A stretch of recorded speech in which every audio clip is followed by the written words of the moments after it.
घर के जो झगड़े हैं उसका कारण क्या है?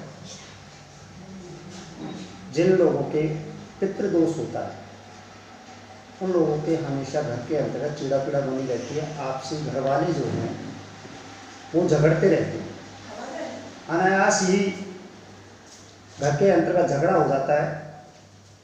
वर्तमान समय में पितृपक्ष चल रहा है और इस दोष से मुक्ति पाने के लिए हम सहज ही एक उपाय करेंगे।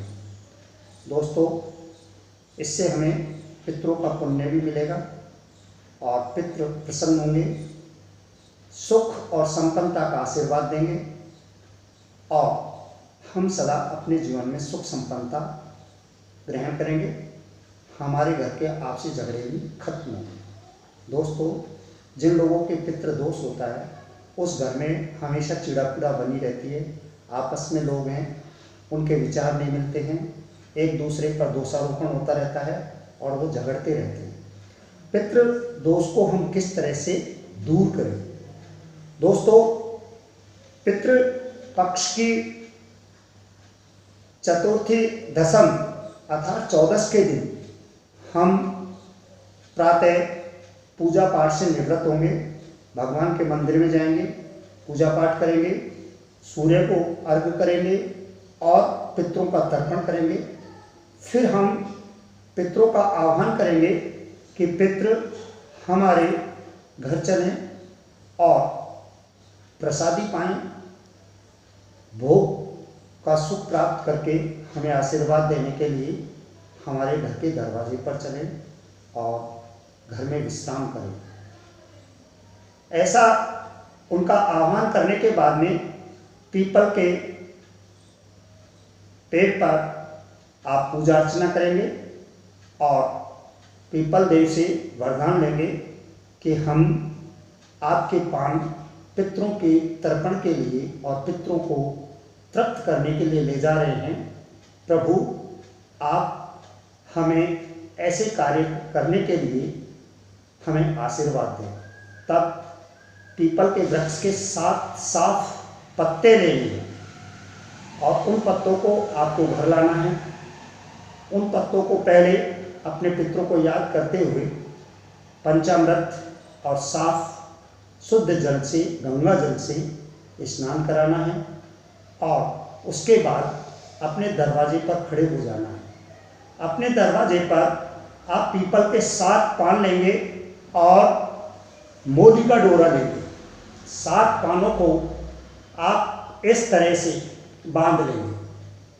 7 पानों को इस तरह से बांधने के बाद में आप अपने दरवाजे पर लगा देंगे बांदरवाल की तरह। उसके बाद अष्टगंधक या रोली के चंदन से उनको तिलक चंदन करेंगे और अक्षत लगाएंगे और उसके बाद उनकी धूप दीप से, दीपक से उनकी आरती उतारेंगे और अपने पितरों को नमन करेंगे। इस तरह से पूजा अर्चना के बाद में आप उस बांदरवाल को अपने दरवाजे पर लगा देंगे।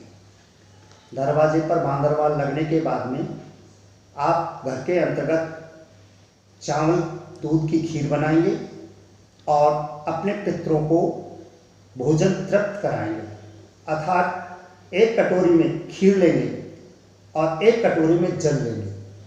तो खीर की कटोरी को आप अपने इस तरह से हाथ में लेंगे, बांदरवाल आपके पास में रहेगी, कटोरी को रखेंगे और कटोरी को रख के अपनी 7 पीढ़ियों के जो पितर हैं, आपके 7 पीढ़ियों के पितरों को आप एक एक करके आह्वान करेंगे और एक एक पीढ़ी के पितर को इस तरह से खीर के अंतर्गत उन्हें भोजन कराएंगे, आह्वान करेंगे भोजन का और प्रेम से उनको भोजन कराएंगे। इस तरह से 7 पानों को आपको भोजन कराना है। 7 पानों को भोजन कराने का तात्पर्य हो गया कि आपकी 7 पीढ़ियां हैं वो भोजन कर रही हैं। जैसे ही आप भोजन उनको कराते हैं, भोजन कराने के बाद में हाथ जोड़कर थोड़ी देर आप पितरों को ध्यान करते हुए और पितरों को भोजन कराएंगे और उसके बाद आप शुद्ध जल लेंगे और शुद्ध जल की कटोरी के अंतर्गत एक एक करके जिस तरह से आपने खीर उन्हें खिलाई थी इसी तरह से एक एक करके पान अर्पण कराएंगे, अर्थात शुद्ध जल उनको पिलाएंगे। शुद्ध जल एक एक करके इस तरह से पिलाने के बाद में फिर उसके बाद में आप उन्हें नमन करेंगे और नमन करके जो खीर आपने उन्हें खिलाई है वो वह शुद्ध जल जो आपने उनको पिलाया है उसको आप पीपल के वृक्ष के पास ले जाएंगे और पीपल के वृक्ष को नमन करते हुए ओम स्वाहा कहते हुए वह खीर वह जल को पीपल की जड़ में चढ़ा देंगे। इस तरह से आप चतुर्दशी के दिन ये कार्य करेंगे। चतुर्दशी के संध्या के दिन आप जैसे देवों की पूजा करते हैं इस तरह से अपने पितरों की दरवाजे पर पूजा अर्चना करेंगे, उन्हें नमन करेंगे। जब अमावस के सुबह प्रातः जब आप उठते हैं पूजा अर्चना करते हैं तो अपने पितरों की भी आप पूजा अर्चना करेंगे। उसके बाद आप पितरों को जिस तरह से देवों को आप प्रसादी देते हैं उसी तरह से पितरों को भी प्रसादी देंगे। इसके बाद अमावस्या की संध्या को आप पितरों को नमन करेंगे और धूप दीप करने के बाद में उन्हें स्वर्ग चलने के लिए कहेंगे।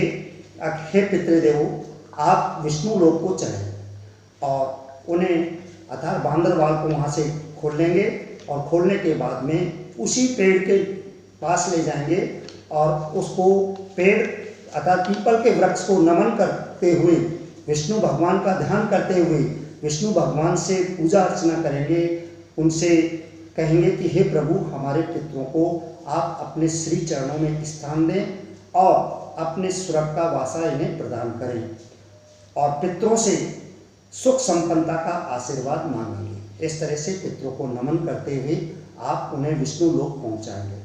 इससे पितृदेव बड़े प्रसन्न होते हैं और विष्णु भगवान का आसरा उन्हें मिलता है और हमें वह सुख संपन्नता का वरदान देते हुए खुश होते हुए जाते हैं। फिर हमारा पितृदोष है हमेशा के लिए खत्म हो जाता है। इस तरह से हमारे घर की जो चीड़ा पीड़ा है वो भी खत्म हो जाती है और हमारे घर में सुख संपन्नता बनी रहती है। इस तरह से करने से हम सुख संपन्नता और मंगलमय कामनाओं की वास करते हैं, मंगलमय कामनाओं की पूर्ति हमारी होती रहती है। जय श्री कृष्णा, राधे राधे।